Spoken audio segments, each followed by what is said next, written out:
It's time to get real. It's time to get raw. It's time to look ourselves in the mirror and come to the resolve that this version of ourself is not going to carry us in the stretch. I've been this version of myself long enough that if I don't change, if I don't do something about this, then I'm going to find myself bankrupt. Having that faith, that vulnerability to just see things that are hard to see. You got to get comfortable being uncomfortable. So can you handle the truth? It's a question. And if you can't, then if you see that, then you can say, well, if I'm going to change, I'm going to have to figure out how to deal with that discomfort until the point that I can see what I need to see, then I can change it. So it's the persistence of continuing to do something until you can do it.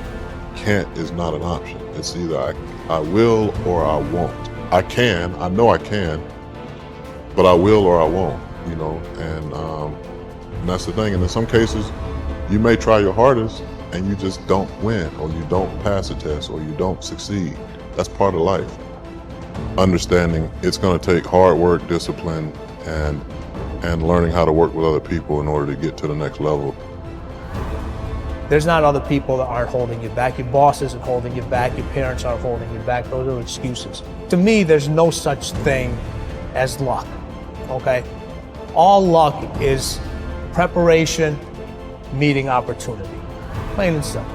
Once I realized that I could get better at anything, it dawned on me that how I spend my time is a spiritual consideration. And I didn't want to die with potential that I failed to turn into skill set. That, to me, that speaks to me. How much of my potential can I actually turn into skill set and get good at this stuff and push and grow and improve? Like, that to me is just this incredibly intoxicating loop. And waking up every morning with a desire to adapt, with a desire to change. Stand out today. Be different. Become something different. Stop lying to yourself and stand up and become something with worth, something with more than you've ever been. Your goals that you set for yourself, that's your power. Your ambition is your power. It's about how hard you can get hit and keep moving forward. How much you can take and keep moving forward. You have to electrify and get all the things that are necessary within you to start doing the things that you need to do. So when the time comes, you can kick down that door and move towards the possibilities of being the best of who you really are. Learning how to concentrate, learning how to focus in, deciding that you're going to focus to develop your skills. You'll be surprised of the ideas that will come to you, of the people that you'll be able to attract, of the opportunities that you'll be able to see. You'll begin to see things that have been standing there looking you in the face saying, I can't believe this has been here all this time. There are so many people in the world and you may be watching this right now, and you have these incredible ideas, and what you think is missing is motivation. And that's not true. Because the way that our minds are wired, and the fact about human beings, is that we are not designed to do things that are uncomfortable or scary or difficult. Our brains are designed to protect us from those things, because our brains are trying to keep us alive. And in order to change, in order to build a business, in order to be the best parent, the best spouse, to do all those things that you know you want to do with your life, with your work, with your dreams, you're going to have to do things that are difficult, uncertain, or scary, which sets up this problem for all of us. You're never going to feel like it. Why is it so hard to do the little things that would improve my life? Waking up and realizing that I'm never going to feel like doing the things that are tough or difficult or uncertain or scary or new, so I need to stop waiting until I feel like it. And number two, I am one decision away from a totally different marriage, a totally different life, a totally different job, a totally different income. Whatever you don't use, you lose. Lack of use causes loss. On this planet. Maybe not the next one, but on this one.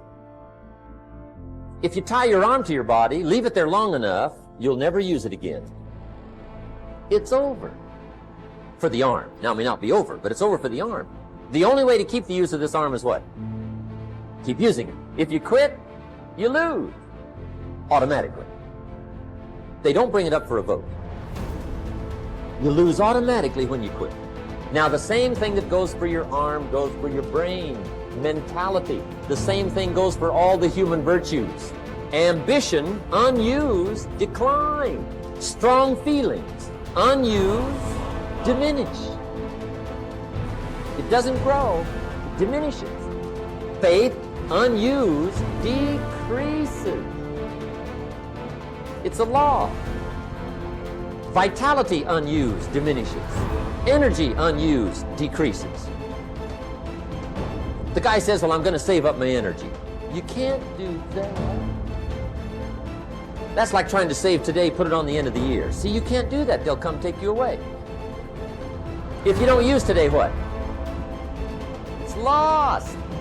The guy says, well, I'll work twice as hard tomorrow to make up for it. See, that's foolish. You could have done that anyway. Today unused is lost. A talent unused is lost. An ability unused is lost. So here's one of the key expressions of the evening. Take a new inventory of yourself. Starting tomorrow, new project. Take a new inventory. And make sure that all of your talent and ability and mentality and ingenuity and vitality and strong feelings, faith, courage, make sure that all you've got's being used. Otherwise, you lose. Resolve to focus on the solution and what can be done now, rather than on what happened and who's to blame. Think in terms of the actions you can take to resolve the situation, rather than what went wrong and who is to blame. To remain optimistic, look for the good in every situation. When you look for something good, you will always find something good. Furthermore, while you're looking for something good, because your conscious mind can hold only one thought at a time, you will automatically become positive, optimistic, and back in full control. Seek the valuable lesson in every problem or difficulty. Every setback you face contains one or more lessons that have been sent to you to help you be more successful in the future. The difference between successes and failures is simple. Failures feel sorry for themselves when things go wrong, whereas successful people look for the valuable lesson they can learn that will help them in the future. Normal Vincent Peale used to say, when God wants to send you a gift, he wraps it up in a problem. The bigger the gift that God wants to send you, the bigger the problem he wraps it up in. Instead of concentrating on the problem, look for the gift. Wonderfully enough, you will always find it. What's more, sometimes the gift or valuable lesson can be of far greater value than the cost of the problem itself. Sometimes one lesson that you learn in dealing with a problem can be the key to your long-term success.